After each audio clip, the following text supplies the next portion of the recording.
permanecer sentados.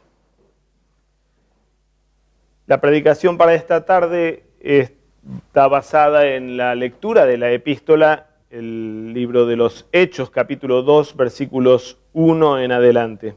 Escrito está: Cuando llegó el día de Pentecostés, estaban todos unánimes juntos. De repente vino del cielo un estruendo como de un viento recio que soplaba, el cual llenó toda la casa donde estaban, y se les aparecieron lenguas repartidas como de fuego, asentándose sobre cada uno de ellos. Todos fueron llenos del Espíritu Santo y comenzaron a hablar en otras lenguas según el Espíritu les daba que hablaran. Residía entonces en Jerusalén judíos piadosos de todas las naciones bajo el cielo. Al oír este estruendo se juntó la multitud y estaban confusos porque cada uno los oía hablar en su propia lengua. Estaban atónitos y admirados, diciendo: mirad, ¿no son galileos todos estos que hablan? ¿Cómo pues los oímos nosotros hablar cada uno en nuestra lengua en la que hemos nacido? Partos, medos, elamitas y los que habitamos en Mesopotamia, Judea, Capadocia, el Ponto y Asia, Frigia y Panfilia, Egipto y las regiones de África, más allá de Cirene, y residentes romanos, tanto judíos como prosélitos, cretenses y árabes, los oímos hablar en nuestras lenguas las maravillas de Dios. Estaban todos atónitos y perplejos, diciéndose unos a otros: ¿qué quiere decir esto? Pero otros, burlándose, decían: están borrachos. Entonces Pedro, poniéndose en pie con los 11, alzó la voz y les habló diciendo: judíos y todos los que habitáis en Jerusalén, esto os sea notorio y oíd mis palabras. Pues estos no están borrachos como vosotros suponéis, puesto que es la hora tercera del día. Pero esto es lo que ha dicho el profeta Joel. En los postreros días, dice Dios, derramaré de mi espíritu sobre toda carne, y vuestros hijos y vuestras hijas profetizarán. Vuestros jóvenes verán visiones, y vuestros ancianos soñarán sueños, y de cierto sobre mis siervos y sobre mis siervas en aquellos días derramaré de mi espíritu, y profetizarán. Y darán prodigios arriba, y daré prodigios arriba en el cielo, y señales abajo en la tierra, sangre y fuego, vapor de humo. El sol se convertirá en tinieblas y la luna en sangre antes que venga el día del Señor grande y glorioso. Y todo aquel que invoque el nombre del Señor será salvo.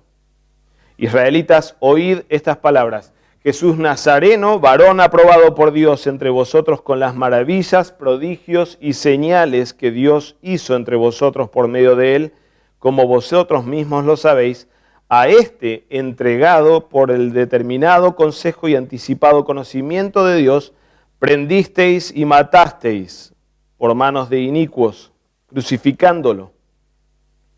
A este Jesús resucitó Dios, de lo cual todos nosotros somos testigos. Así que, exaltado por la diestra de Dios, y habiendo recibido del Padre la promesa del Espíritu Santo, ha derramado esto que vosotros veis y oís. Arrepentíos, pues, y bautícese cada uno de vosotros en el nombre de Jesucristo para perdón de los pecados, y recibiréis el don del Espíritu Santo. Porque para vosotros es la promesa, y para vuestros hijos, y para todos los que están lejos, por cuantos el Señor nuestro Dios para cuantos el Señor nuestro Dios llame. Así que los que recibieron su palabra fueron bautizados y se añadieron aquel día como 3,000 personas.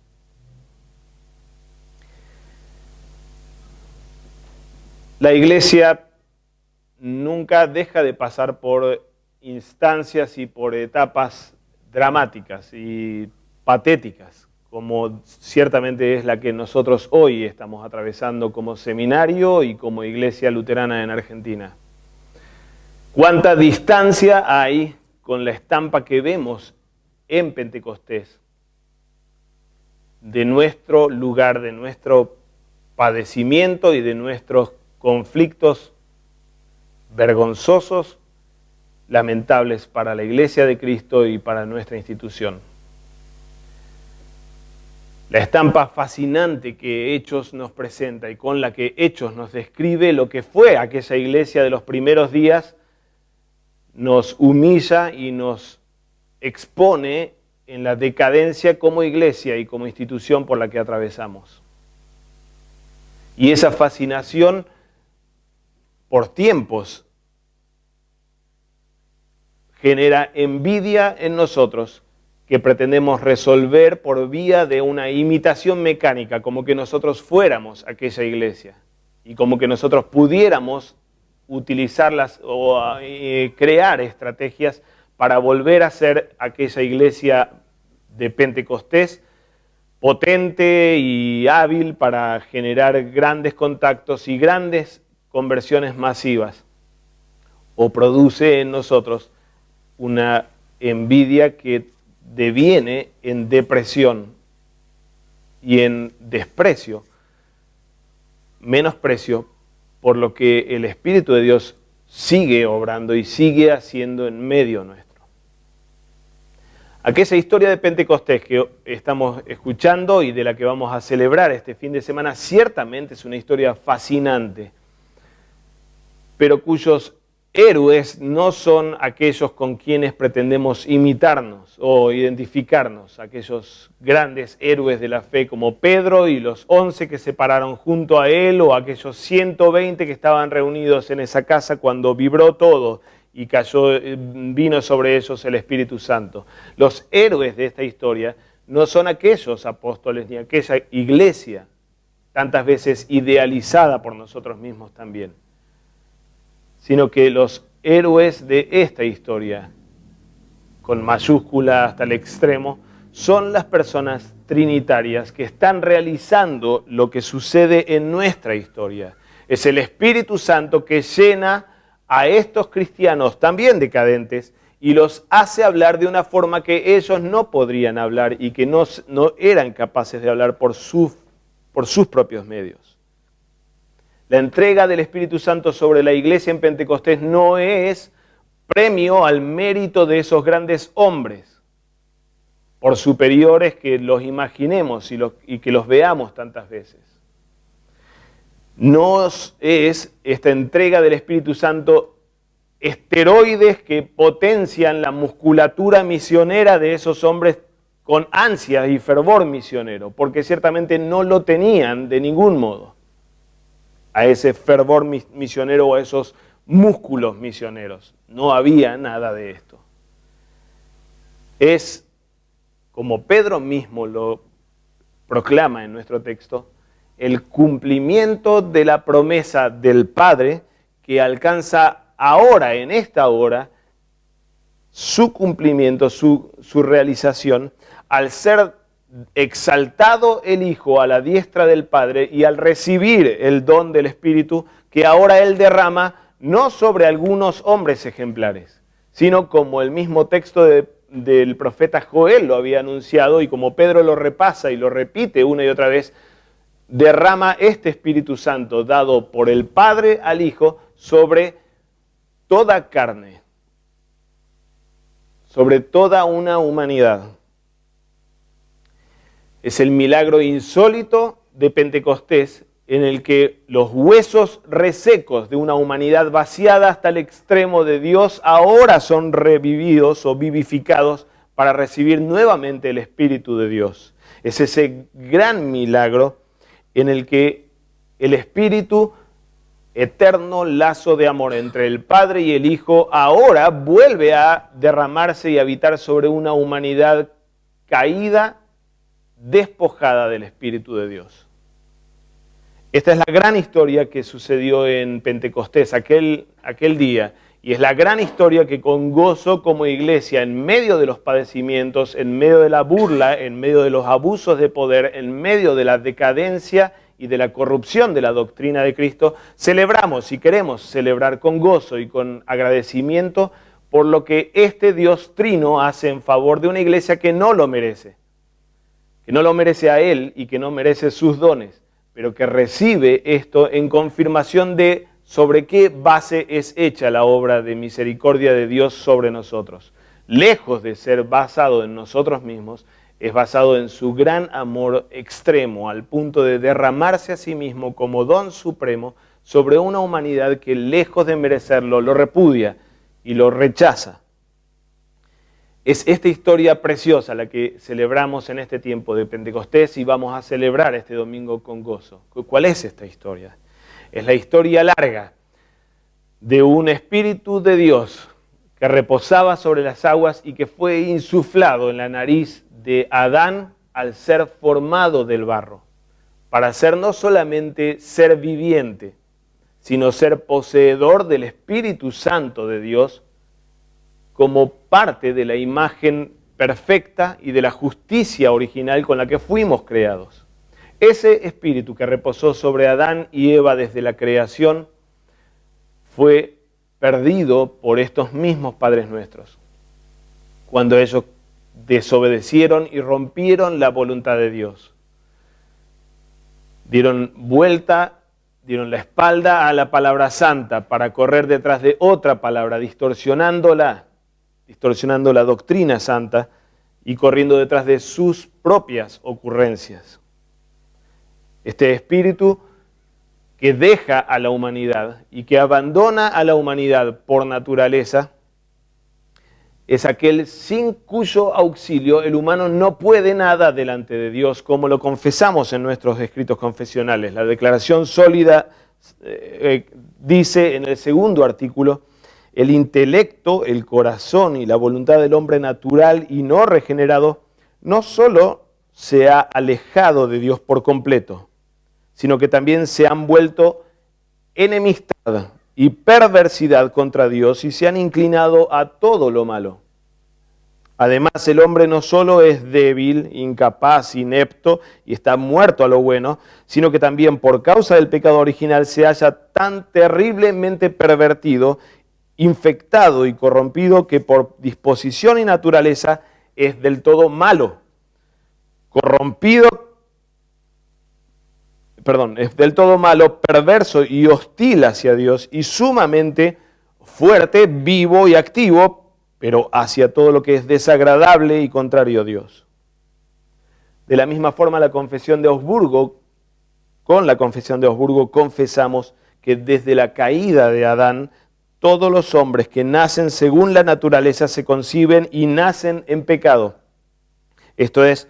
todos desde el seno de la madre estamos llenos de malos deseos e inclinaciones y por naturaleza no podemos tener verdadero temor de Dios ni verdadera fe en Él. Sin el Espíritu de Dios, esta es nuestra realidad a partir de la caída. Despojados del Espíritu y por lo tanto enemigos activos, férreos contra este Dios. Piedras duras, huesos secos, pero todavía más, bestias activas, realmente activas, no en favor de las cosas de Dios, sino en contra de las cosas de Dios. Pero esta no es toda la historia. En el Jordán, mucho tiempo después, sucedió el primer gran milagro en el que esta historia de despojo y de ser abandonados por el Espíritu de Dios es revertida. Un humano, Jesús, recibe el Espíritu sin medida, allí en su bautismo, para transformarse Él en dador del Espíritu para la humanidad. Uno de los padres de nuestra iglesia, Ireneo de Lyons, del siglo II, dice: el Espíritu descendió sobre el Hijo de Dios, hecho ahora Hijo de Hombre, para así, al tener comunión con este Hijo de Hombre, acostumbrarse de nuevo a morar en la raza humana a fin de renovarlos de sus viejos hábitos en la novedad de vida de Cristo. Ahora, por la obra que este Cristo, ungido por el Espíritu de Dios, este humano en quien reposa por primera vez nuevamente, como en el primer Adán, el Espíritu que Dios había insuflado, que el humano había perdido, y ahora vuelve a estar en este humano nuevo, Jesucristo, por la obra que este Cristo hace de caminar hacia la cruz en el poder del Espíritu, de morir en nuestro lugar por el poder del Espíritu y de ser levantado de entre los muertos por el poder del Espíritu, ese que poseía el Espíritu del Padre, ahora se vuelve portador de este Espíritu, receptor de la promesa del Padre y dador de ese Espíritu para el resto de la humanidad. Él, Cristo, habiendo muerto por vos, habiendo pagado tus culpas extremas, vergonzosas, indignantes, habiendo pagado mis culpas vergonzosas e indignantes delante del Padre, habiendo restaurado el ser humano delante de Dios sin ser fulminado por la ira santa de este Dios, sino pudiendo pararse en justicia delante de Dios, Él en su propia humanidad,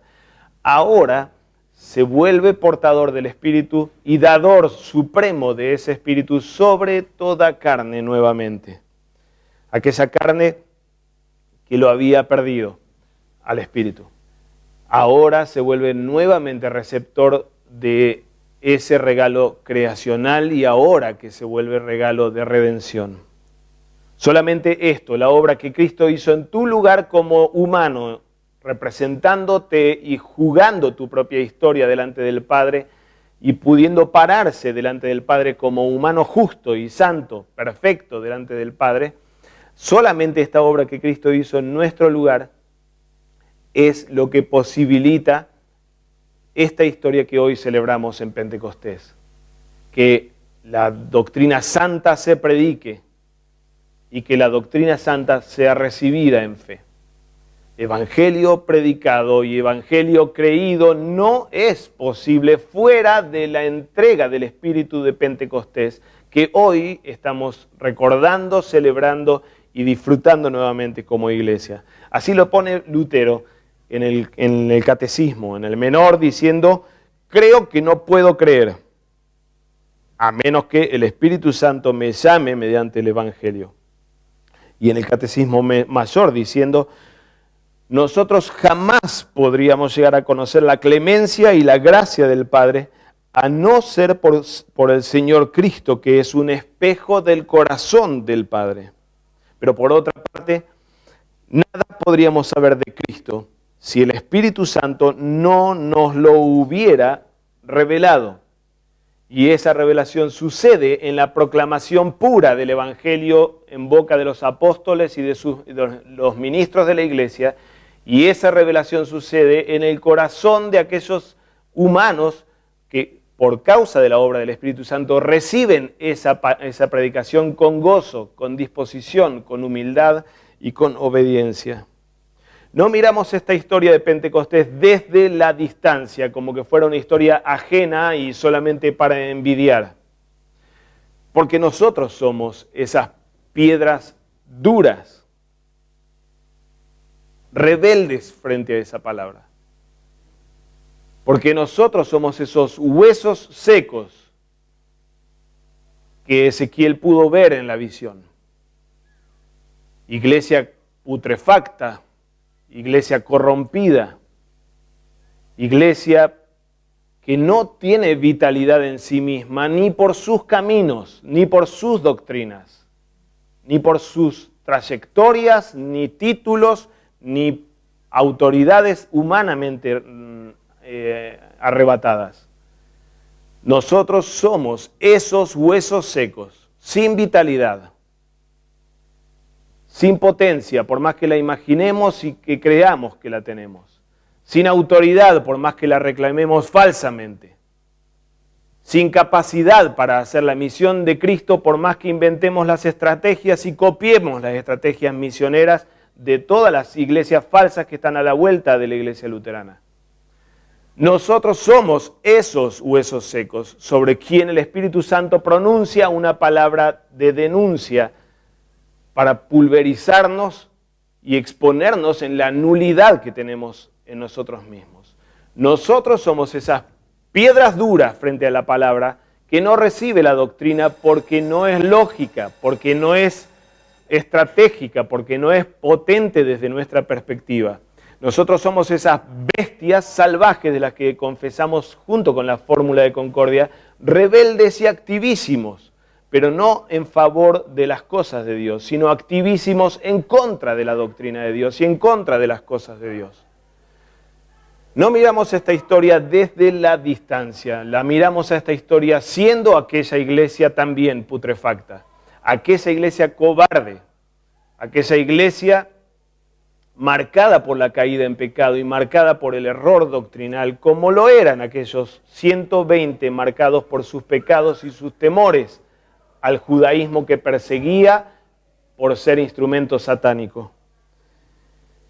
Nosotros somos esos huesos pulverizados ahora, piedras destruidas, bestias aplastadas por la acción de un espíritu que viene a exponer nuestro pecado y llamarnos al arrepentimiento, llamarnos a abandonar la soberbia, llamados a abandonar la conveniencia, llamados a abandonar la cobardía, llamados a abandonar la falsa doctrina y la oposición a la doctrina luterana y a la doctrina de Cristo. Somos esas piedras que el Espíritu Santo empieza a trabajar destruyendo, aplastando, para hacer la obra que Él hace y para la que Él vino, como Espíritu Creador, volviendo a pronunciar la voz propia de este Dios, que destruye para dar vida, que aplasta para restaurar a su iglesia, no al modo humano, no dando paz como el mundo la da, sino para restaurar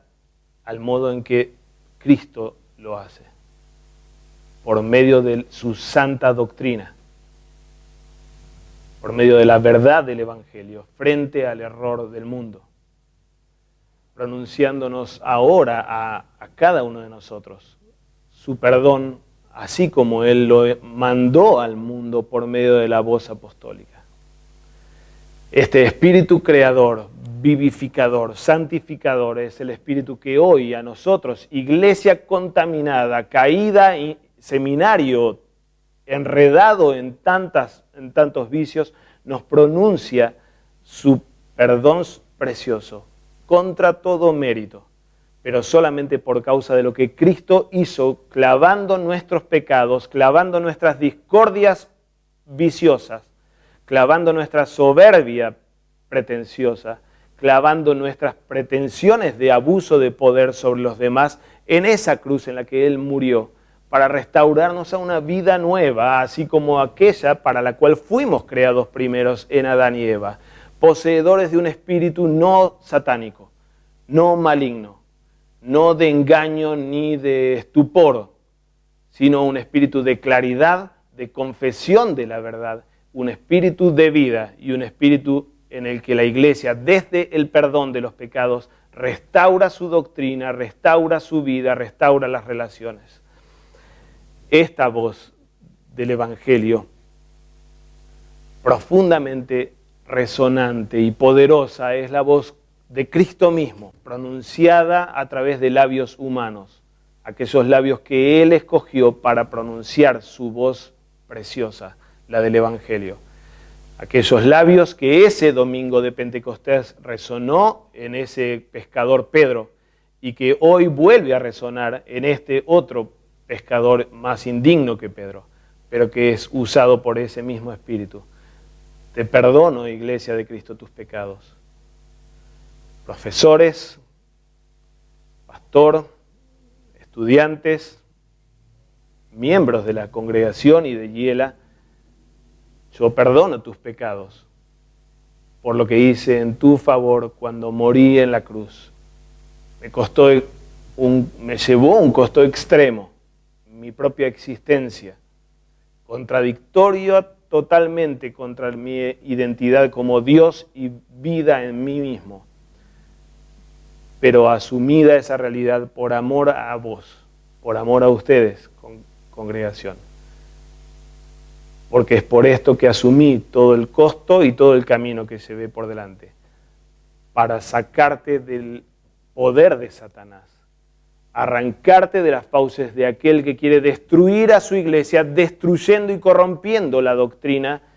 y tentando a los suyos a escapar de los riesgos, a acomodarse en bienes propios o a lo que fuere. Iglesia de Cristo, yo te perdono,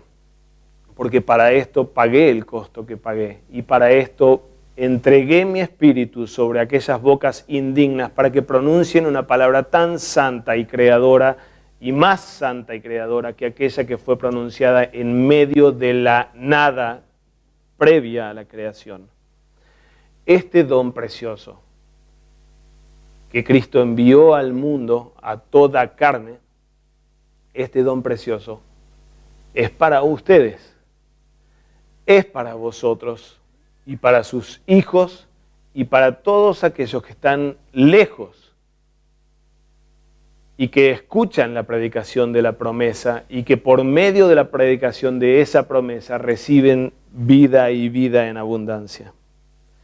Ese ideal que vemos desde la distancia, creyendo que Pentecostés era algo mucho superior a nosotros, o la iglesia de Pentecostés era algo mucho superior a nosotros, lo vemos de cerca hoy, lo vivimos de cerca hoy. Nosotros somos las mismas piedras, huesos secos, bestias salvajes, a las que el Espíritu de Dios,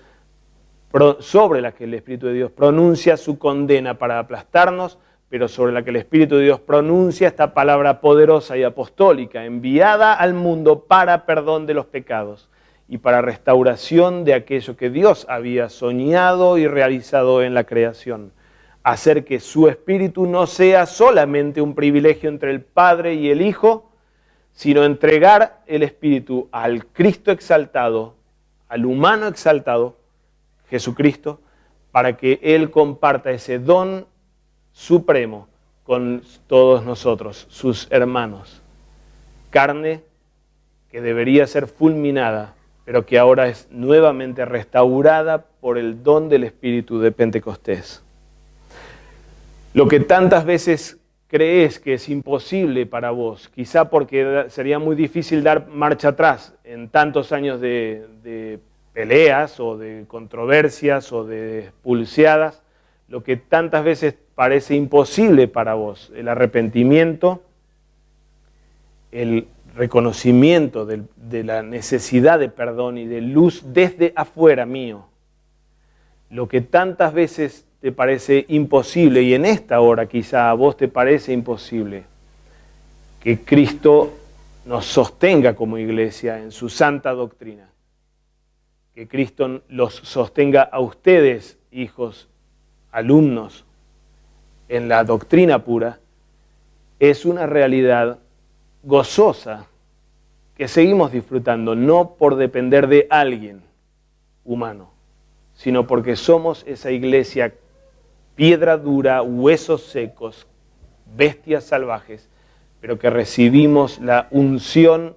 preciosa y de regalo del Espíritu de Dios. Hoy vemos a Pentecostés no con envidia, sino con el regocijo de que es nuestra historia precisamente en medio de nuestros pecados, precisamente en medio de nuestras confusiones y precisamente en medio de nuestra terrible necesidad de que de afuera Él nos rescate y nos salve. Es para esto, para lo que el Espíritu fue dado, para hacer de nuestros corazones frágiles, corrompidos, soberbios, temerosos, aterrados por lo que viene,